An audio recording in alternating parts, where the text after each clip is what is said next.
के कई सुनहि प्रभु अभिलाषा, राम को दीने 14 वर्ष वनवासा। के कई सुनहि प्रभु अभिलाषा, राम को दीने 14 वर्ष वनवासा। राम राम राम राम राम राम, राम बोलहि दशरथ अमर गर्भ निवासा। 7 बार राम बोल करके दशरथ ने अपना प्राण को त्यागा था। सुनहि भरत सकुटुंब संग, बोलहि दशरथ अमर गर्भ निवासा। सुनहि भरत सकुटुंब संग, चलहि वन को राम संग लाने। पहुँचहि राम सरजु तट पे, केवट पार करहि रघुराई। उतरई नहीं दीजो रघुराई, निज भवर के आप खेवैया। निज चरण में दीजो बास, पहुँचहि राम चित्रकूट वन में। करहि प्रणाम वन देवी श्री राम को, आज्ञा करहु प्रभु मुझ दासी पर। दिन ने आज्ञा प्रभु पगसूल हटाई, मोहि ढूंढत आवहि मम भरत भाई। 3 दिन तक रास्ता मांगते श्री राम सिंधु किनारे। 3 दिन तक रास्ता मांगते श्री राम सिंधु किनारे। एक उफान भी ना उठे सिंधु से, उठी क्रोध से धधक आग प्रभु की। तो सिंधु त्राही त्राही गिरे, प्रभु श्री राम के चरण में। आई वो रात बड़ी भारी, राम जी संकोच में पड़े भारी। देखहीं एक साथ तीनों माई, साथ ही भरत शत्रुघ्न दोनों भाई। कहीं अयोध्या जाने को घड़ी आई, के कई मात वचन कैसे झुटलाई। देखहीं उर्मिला लखन नयन झुकाए, आवत ही वन को मिले न एकहु बारी। देखत सियाई भैया लखन पुकारे, पुष्प डाली कुटिया से मंगवाई। कुटिया मिलही उर्मिला नारी, कुटिया मिलही उर्मिला मुस्काई। कहे उर्मिला मेरे उपवन हिरन वनचारी। जब लक्ष्मण जी घर से निकल रहे थे राम जी के साथ में, तो उर्मिला से नहीं मिले थे।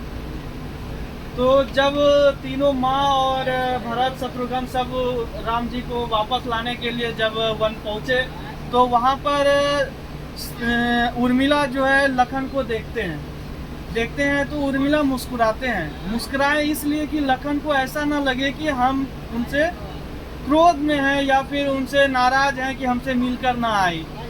तो ये देख करके जो है सीता मैया जो है वो ये नज़ारा को देख रही थी। तो सीता मैया ने लखन को बोले कि तो कुटिया में जाओ और वहाँ से फूल की डाली ले आओ, क्योंकि मैया को पता थी कि वहाँ पे लखन जो उर्मिला जो है वहाँ पे बैठी है।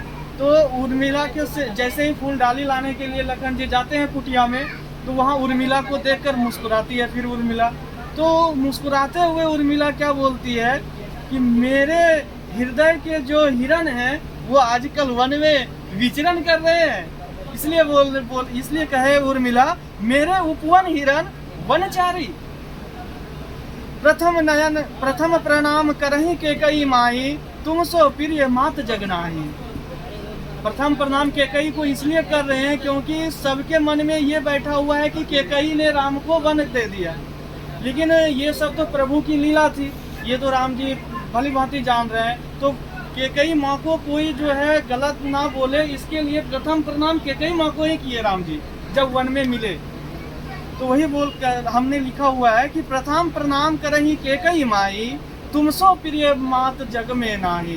तुमसे अच्छा मैया जग में नहीं है, क्योंकि तुमने ही हमें राम बनाया वन भेज करके। प्रथम प्रणाम करही केकई माई, तुम सो प्रिय मात जगनाही। मिलहि भरत नयन नीर बहे दोनों भाई, करही प्रणाम कौशल्या सुमित्रा माई। सब मिल करही विनती वन छोड़, अयोध्या लौट चलो रघुराई। 14 वर्ष वनवास प्रतिज्ञा, तोड़हूँ कैसे सूर्यकुल प्रतिपाला। जब सब कोई मिलके कहते हैं कि वन छोड़ो चलो अयोध्या राम, तो बोलते हैं कि हम 14 वर्ष का जो प्रतिज्ञा लिए हैं, हम सूर्य पुत्र होकर के, सूर्यवंशी होकर के हम ये प्रतिज्ञा कैसे झुटला दें, कैसे तोड़ दें, कैसे माँ को जो हम वचन दिए हैं कि कई माँ को वो वचन हम कैसे झुटला दें। वही हमने लिखा हुआ है। आ वही एक रोज बड़ा भारी, द्वार खड़े एक योगी सन्यासी। सीता हरण किन्ह दसानन, हो ही व्याकुल राम लखन दो भाई। प्रभु लंका विजय के प्रतिज्ञा किन्हा, शिव पूजा के पुरोहित दसानन कर लिन्हा। लंका विजय के वर दसानन दिन्हा, लंकेश को वैकुंठ पहुँचायो।